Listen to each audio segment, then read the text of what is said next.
everyone. My name is Susan Jarboe, and from wherever you're watching, we're glad to know that you are. Today, I'm joined by panelists Reverend Linda Burdett and also Cathy Richman, and these are people you have seen before. Today's message is going to be on forgiveness, but this is a different approach to forgiveness that I thought was very interesting. And before we get into that, let's have a prayer. Our Heavenly Parent, Lord, help us to study and apply your wisdom to our lives each day. Help us make this session a discipline of the mind and heart, empowered by your Spirit, transforming us each day more and more into your likeness. Thank you for your tender mercy and love, ever leading us onward. Amen. As you know, if you've seen me before on these sessions, I tend to be a big fan of Richard Rohr, who is with the Center for Action and Contemplation. And he sends out readings periodically, and some of them I have brought to this venue.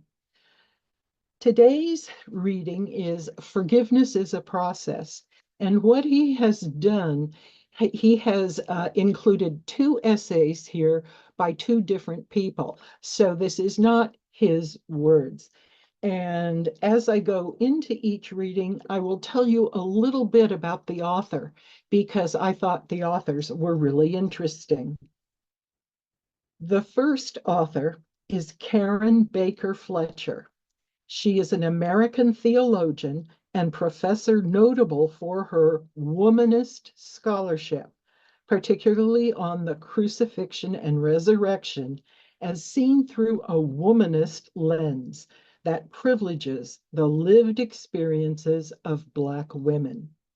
She is currently professor of systematic theology at Southern Methodist University's Perkins School of Theology in Dallas, Texas. She describes forgiveness as a source of healing that can help break repetitive cycles of hatred and violence. And right there, I was thinking, I haven't heard about this in terms of personally forgiving individual people. So here we go. Forgiveness is grounded in love that demands justice. Forgiveness is a God-given grace that frees the sinned against to pray for the salvation of sinners, to free the world from further hatred, violence, and desecration. Forgiveness is the act of desiring divine overcoming of evil, while also desiring the salvation of those who have been seduced by it. Forgiveness is grounded in a tough divine love that prays for the power of righteousness to persuasively, powerfully move sinners into righteousness against all visible odds so that evil is overcome. In contrast, hatred desires the permanent annihilation of the other. Hatred has a negative capacity to infect the souls of well-meaning people of faith and the faithless alike when they are on the receiving end of sin. Hatred tempts the hated to hate. Forgiveness frees the sinned against, liberating them from continuing the cycle of hatred they have experienced. The pain of woundedness in forgiveness does not simply evaporate. That would be a denial of creaturely and divine humanity. To the contrary, the pain remains, but is transformed into the healing force of compassion for a deeply wounded world and to joy wherever a witness to healing appears. And forgive me, I need to wet my whistle.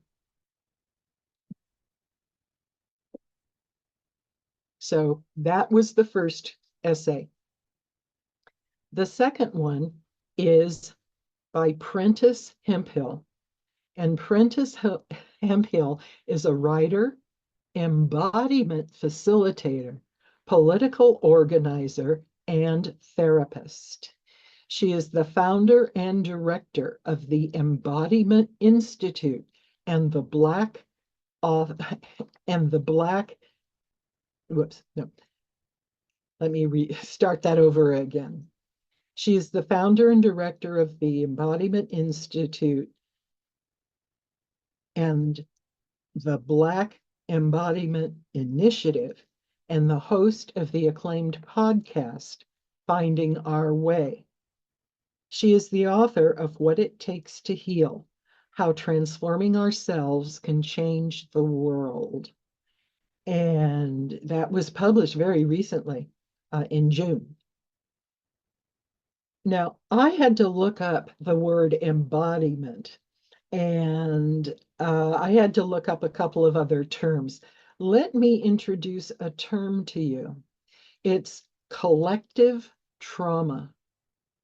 Collective trauma calls attention to the psychological reactions to a traumatic event that affects an entire society. Collective trauma does not only represent a historical fact or event, but is in the collective memory of an awful event that happened to that group of people. And she writes, forgiveness and grace have much more to offer any culture than we give them credit for. They are rare sightings these days, yet where I have seen them, when I've been offered them, I realize that they are not the weak, pitiful emotions of people who don't value themselves. They are the generous gift of people who know their worth and who cannot be diminished or compromised. When we offer grace or forgiveness, we refuse the false correlation between our worth and actions. But I'm not speaking about the kind of grace or forgiveness that coddles or panders. We don't forgive out of our own desperation for another person. We forgive to invite one another back into our highest selves, back into our commitments. There is an acknowledgement that someone has been wronged or hurt, and forgiveness extends the possibility of trying again. I have struggled my way through forgiveness and grace, just as most of us struggle with them, because of how often our hearts have been broken and how often we've been betrayed. I think it's important for us to heed the warnings. Maybe eventually we can all learn to forgive far and wide, the way religions have taught. But for me to think of it that way is too tall an order. Maybe now we only need to forgive close in, nearby, the people in our families and communities, the people we struggle alongside. Rather than denounce mercy, we try it in small doses. From there, maybe forgiveness and grace spread and cover us, become more of the air we breathe. And what was new to me was the idea of collective trauma and one society or social group forgiving another society or social group. And I had always just thought of forgiveness on a very individual level, my personal world. So, do my companions have any comments? Anything you'd like to say? Well, I do. I feel like we're probably about to open a bucket of worms. So you, the audience, are welcome to leave your comments and share them with us. Um, I heard a lot of what you said about cultural forgiveness, but before I remark on that, I kind of want to go back and look at some of the language from the first essay. Forgive them if they have sinned. Forgive them if they have sinned against you, if you have received their sin.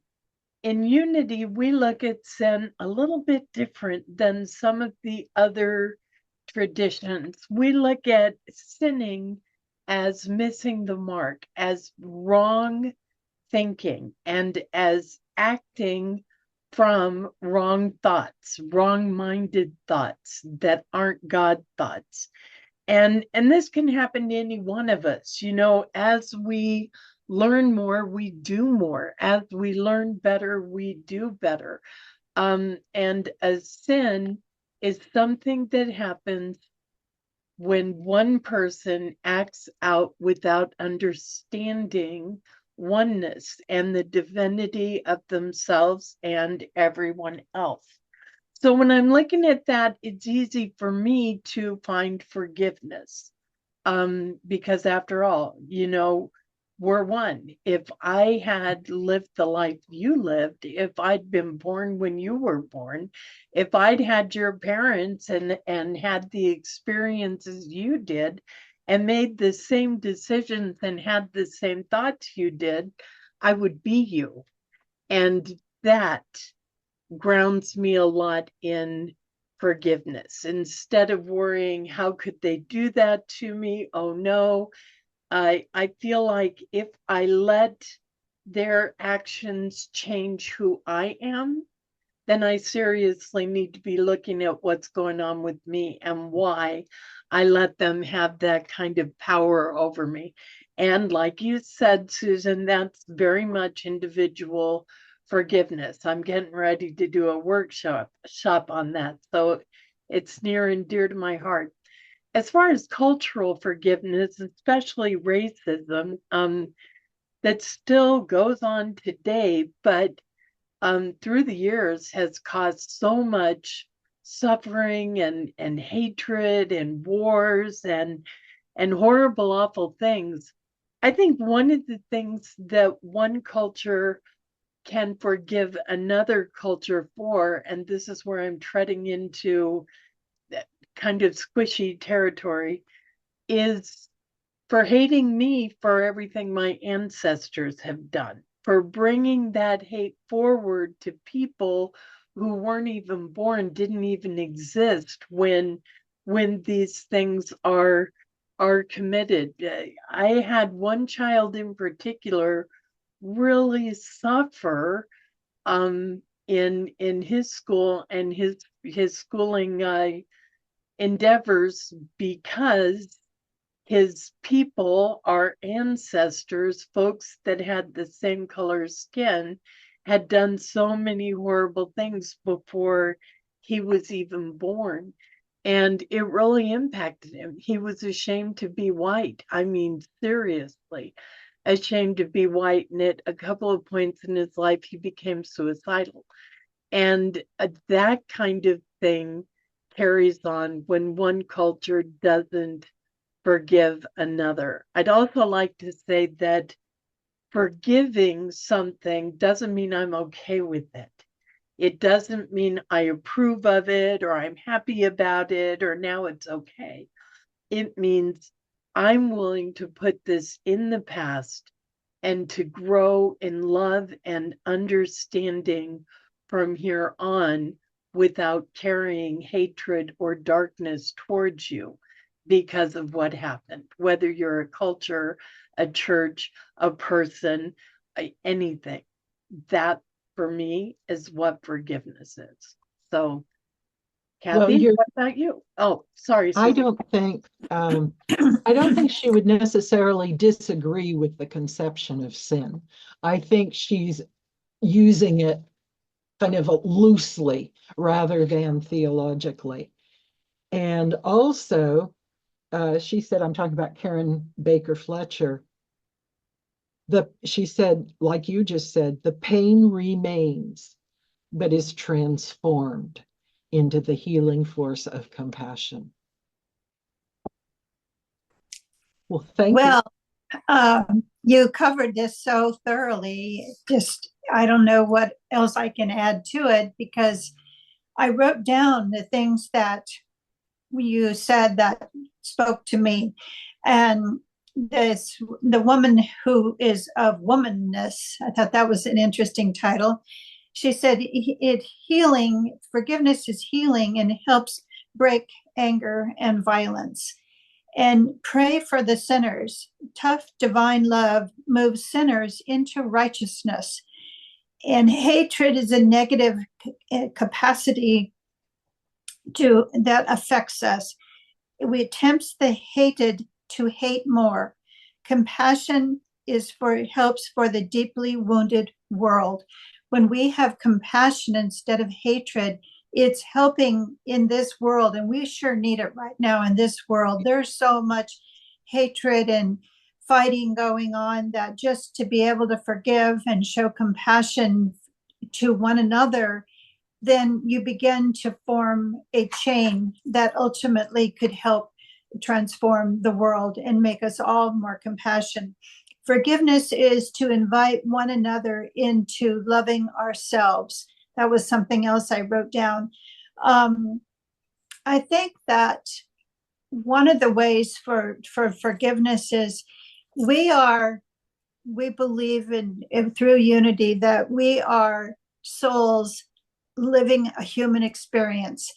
And if somebody has done something, awful or that's hurt us, if we can take away that human side and see them, the soul in them, and see them as a child, see them as a little child, the innocence. It's so much easier to love them and not be so angry at them when we can see that because, excuse me, because they were not born in this world to be hateful sinners. Life corrupted them and made them that way, and they went through a lot of pain to become that way.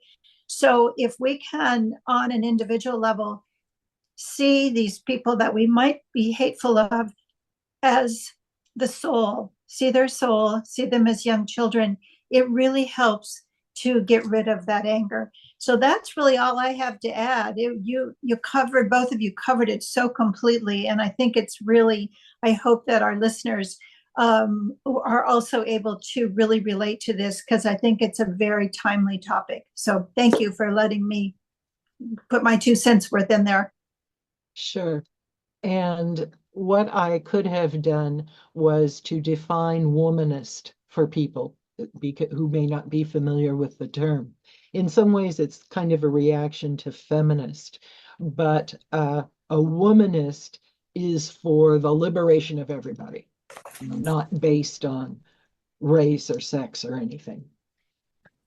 Well, thank you very much, panelists, for your reactions to these readings. And if you, listeners, have feedback or things you'd like to say, we would love to hear from you. You can put it in the comments. And some of you have become subscribers recently. That's wonderful. We hope others will consider doing that too. Now, if you think there's something in what we talked about today that someone else might benefit from, feel free, to give them the link and let them see for themselves the kinds of things that we do. Also, you may have ideas for us, and some people will say, oh, what I'm thinking, it isn't worth talking about. Well, not necessarily. It could be a book you have read where you think, wow, I wish everybody would read this. It could be an article that gives you the same reaction. I wish everybody could read this. And so we welcome suggestions for things that we might share to the congregation. And in addition to giving us ideas, we'd love for you to give yourself. That is, please join our panel. And it isn't that you would have to be here every single time we tape. You could just be here once or maybe once every 6 weeks. Whatever it is, we would love to have you. And if you need to contact us or contact the church, you'll find at the end of this presentation, there's information about where you can go and what you can do to get a hold of Unity. Thank you for listening. Thank you for joining us, and let's stay connected and grow in spirit. We are on Facebook. Search for Unity Church of El Cajon and follow us and like our posts. You can reach us on YouTube at Unity Church of El Cajon. Please subscribe to our channel, watch our videos, and leave comments which can help us improve. We are on the web at unityofelcajon.org. Email or call our church office to receive our weekly newsletters, which lists all of our activities and opportunities to learn and grow together.